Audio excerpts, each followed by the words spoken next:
Here are some important MCQs on Elegy written in a country churchyard by Thomas Gray. The Elegy written in a country churchyard was written by Thomas Gray. The poem was written in which year? 1750. Published in 1751. How many stanzas are there in the poem? 32 stanzas, 128 lines. The background of the poem is the St. Giles churchyard in Stockport. Thomas Gray was buried in churchyard of St. Giles churchyard. The term elegy derived from which language? Greek. The Greek term elegia means lament. What is an elegy? An elegy is a sad poem written to praise and express sorrow for someone who died. The poem was written in which meter? Iambic pentameter. The poem first published in a quarto pamphlet. What is the rhyme scheme of the poem? AB, AB. Which type of stanza is used? Heroic quatrains. Heroic quatrains are also called as elegiac stanza. What is the opening line of the poem? The curfew tolls the knell of parting day. What is the last line of the poem?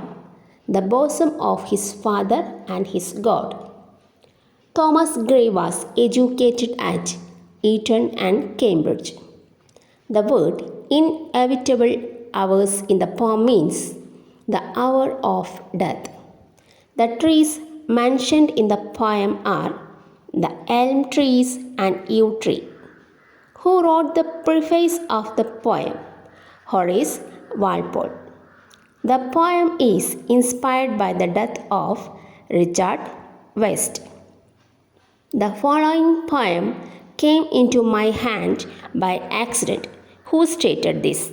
Horace Walpole.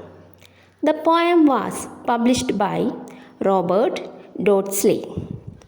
The figure of speech used in weary way is transferred epithet.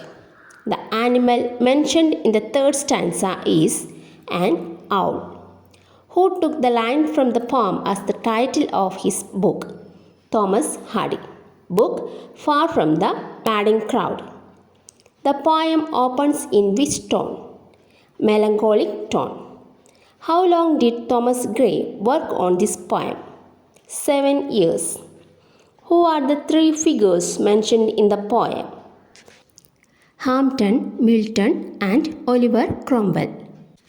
The epitaph at the end of the poem was written for the poet himself. How many poems were written by Gray in his lifetime? 13 poems. The main theme of the poem is the mortality of human being and the passing of things they value. Who popularized the poem? Horace Walpole. Thomas Gray was a famous transitional poet. The poetry of Gray has the characteristics of romantic and classical poetry. The poet is lament of the death of poor villagers. The path of glory leads but to the grave. The speaker's tone in the second stanza is somber. Which animal complains in the third stanza? An owl. He is the scantiest classic. Who commented this about Gray? Matthew Arnold.